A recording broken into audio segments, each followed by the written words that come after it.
జై శ్రీరామ్. అందరికీ నమస్కారం. వెల్కమ్ టు న్యూస్ అఖండ.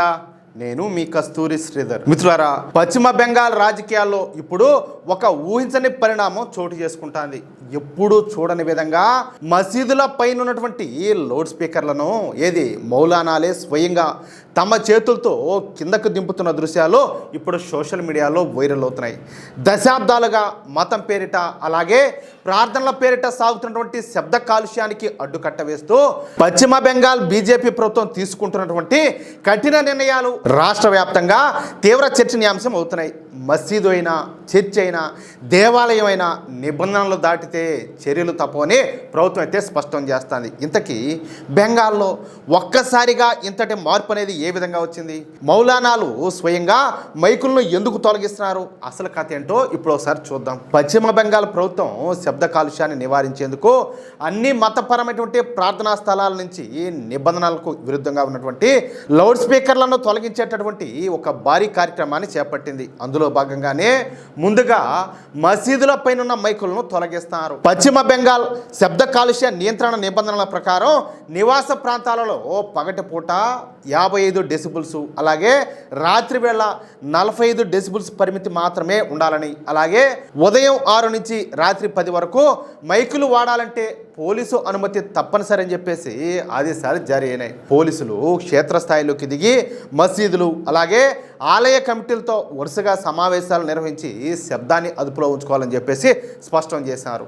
ప్రభుత్వ ఆదేశాల దెబ్బకి కేవలం 2 రోజుల్లోనే ఏకంగా 1279 మసీదులు అలాగే 199 దేవాలయాల నుంచి నిబంధనలు ఉల్లంఘిస్తున్న లౌడ్ స్పీకర్లను తొలగించడమో లేదా శబ్దం తగ్గించి లోపల సౌండ్ బాక్స్లో పెట్టుకోవడమో జరిగింది. అర్థమవుతుందా?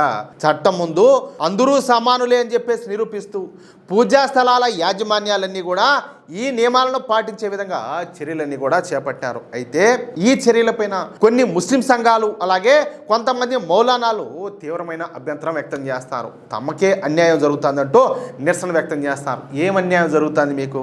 కాదులే, రోజు 5 సార్లు మీ ఇష్ట ప్రకారం సౌండ్లు పెట్టి సావ దొబ్బుతూ ఉంటారు.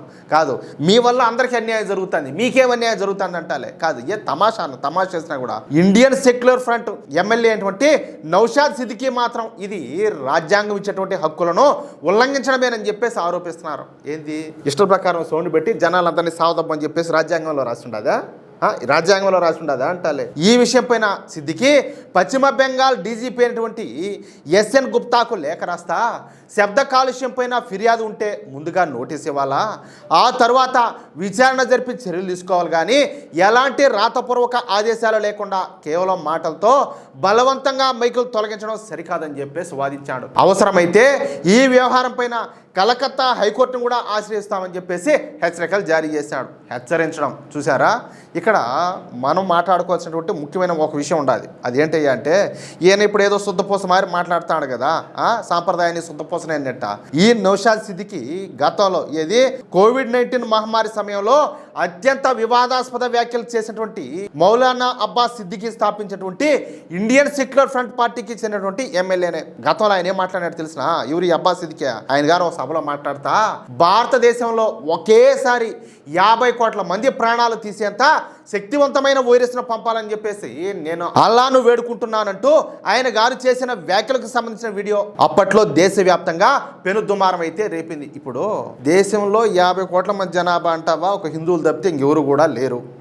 వీళ్ళ లెక్క ప్రకారం. అంటే ఆయన ఉద్దేశం ఏంది అంటే, భారతదేశంలో ఉండే హిందువులంతా కూడా అదే కదా వాళ్ళ ఉద్దేశము. అంటే హిందువులంతా కూడా లేకుండా పోవాలి, వీళ్ళు మాత్రమే రాజ్యాలు వెళ్ళాలా. చూడండి వీళ్ళ బుద్ధి ఎట్లున్నదో. అటు పార్టీ నుంచి వచ్చాడు ఈ సిద్దికి అనేవాడు. మరోవైపు కలకత్తా నకోదా మసీద్ ఇమాం అయినటువంటి మౌలానా మహమ్మద్ షఫీక్ కాస్మీ మాట్లాడుతా రాష్ట్రంలో వక్ఫ్ బోర్డు రికార్డుల ప్రకారం 62,000 కంటే ఎక్కువ మసీదులు ఉన్నాయి. మైకులు తొలగించాలని చెప్పేసి ఎలాంటి కోర్టు ఆదేశాలు కానీ ప్రభుత్వ ఉత్తర్వులు కానీ లేవు. అయినా కూడా మమ్మల్ని బెదిరిస్తూ మా దగ్గర మైకులు తీస్తున్నారని చెప్పేసి ఆరోపణలు చేశాడు. ఇక ఉత్తరప్రదేశ్కు చెందినటువంటి ఆల్ ఇండియా ఇమాం అసోసియేషన్ అధ్యక్షుడు మౌలానా సాజిద్ రషీదీ కూడా ఈ వివాదంలో జోక్యం చేసుకుంటూ సుప్రీంకోర్టు తీర్పు ప్రకారం రాత్రి 10 నుంచి ఉదయం 6 గంటల వరకు మైకులు వాడకూడదు, కానీ మైకులు అస్సలు తొలగించమని చెప్పేసి సుప్రీంకోర్టు కూడా చెప్పలేదు అని చెప్పి అంటున్నాడు. అర్థమవుతుంది అంటే వీళ్ళు ఆ లూప్ హోల్స్ని ఏ విధంగా పట్టుకుంటున్నారో చూడండి.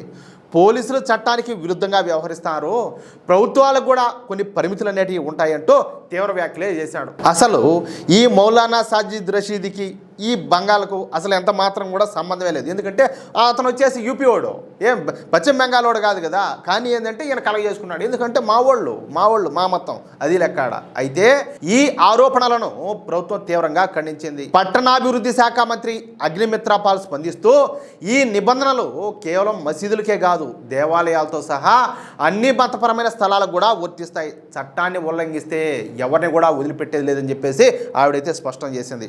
అంతేకాకుండా రాష్ట్రంలో లైసెన్స్ లేకుండా నడుస్తున్నటువంటి అక్రమ మదర్సాలపైన కూడా నిఘా పెట్టి వాటి ఫండింగు, అలాగే సిలబస్సు, అలాగే ఉపాధ్యాయుల వివరాలను సేకరించి చర్యలు తీసుకునేందుకు ప్రభుత్వం సిద్ధమవుతుంది. ఇక్కడ ఒక విషయం మాత్రం చాలా స్పష్టంగా కనపడుతుంది. ప్రార్థన చేసుకోవడం ప్రతి ఒక్కరికి హక్కే, దాన్ని ఎవరు కూడా కాదనలే, ఇక్కడ ఎవరు ఆపడంలే కదా. కానీ ఆ ప్రార్థన పేరుతో చుట్టుపక్కల ఉన్నటువంటి ప్రజలకు ఇబ్బంది కలిగించే విధంగా శబ్ద కాలుష్యం సృష్టించే హక్కు ఎవరికి కూడా లేదు. చిన్నపిల్లలు, అలాగే వృద్ధులు, అనారోగ్యంతో బాధపడుతున్న వాళ్ళు, పరీక్షలకు సిద్ధమవుతున్న విద్యార్థులు, ఈ విధంగా ప్రతి ఒక్కరి ప్రశాంతతను కాపాడాల్సిన బాధ్యత ప్రభుత్వం పైన ఉంటుంది. అందుకే అది మసీదైనా, లేకపోతే దేవాలయమైనా, లేకపోతే చర్చిలైనా, ఏవైనా కూడా సరే నిబంధనలు అందరికీ ఒకటే అని చెప్పేసి ప్రభుత్వం స్పష్టం చేస్తుంది. కరెక్టే కదా. ఏది ఏమైనా దేశంలో చట్టమే అల్టిమేట్, అదే సుప్రీం. పర్యావరణ పరిరక్షణ, ప్రజల ప్రశాంతత విషయంలో మినహాయింపులు అనేటివి ఎట్టి పరిస్థితుల్లో కూడా ఉండకూడదు. మతంతో సంబంధం లేకుండా చట్టాన్ని ఖచ్చితంగా అందరూ కూడా గౌరవించాల్సిందే. మా మతానికంటూ సపరేట్గా చట్టాలు కావాలంటే ఇంకా ఆడికి పోవాలి, ఇంకా ఏ పాకిస్తాన్కో బంగ్లాదేశ్కో పోవాలా. కాదండి, ఎవరు కూడా అడ్డుకోరు. అంతేనా కాదా? మసీదు తప్పు చేసినా చర్యలు తీసుకోవాలా, చర్చి తప్పు చేసినా చర్యలు తీసుకోవాలా, దేవాలయం తప్పు చేసినా చర్య అనేది తీసుకోవాలా. ఏ మతానికి చెందిన ప్రార్థనా స్థలమైనా సరే చట్టాన్ని దాటితే చట్టం తన పని తాను చేసుకుంటుంది. అదే నిజమైన సమానత్వం, అదే నిజమైన సెక్యులరిజం. ఏమంటారా? ఇక ఈ చర్యలపైన కలకత్తా హైకోర్టు ఎలాంటి నిర్ణయం తీసుకుంటుంది?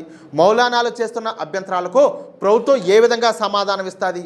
ఈ లౌడ్ స్పీకర్ల తొలగింపు కార్యక్రమం రాష్ట్ర వ్యాప్తంగా కొనసాగుతుందా అన్నది రాబోయే రోజుల్లోనే తేలనున్నది. కానీ ఒక విషయం మాత్రం స్పష్టం, మతం పేరుతో చట్టాన్ని దాటడానికి, చట్టాన్ని అతిక్రమించడానికి ఎవరికి ప్రత్యేక హక్కులు అనేటివి ఉండవు. చట్టం ముందు అందరూ కూడా సమానులేనని చెప్పేసి ఏదో మాటల్లో చెప్పడం కాదు, ఆచరణలో కూడా చూపించాలా.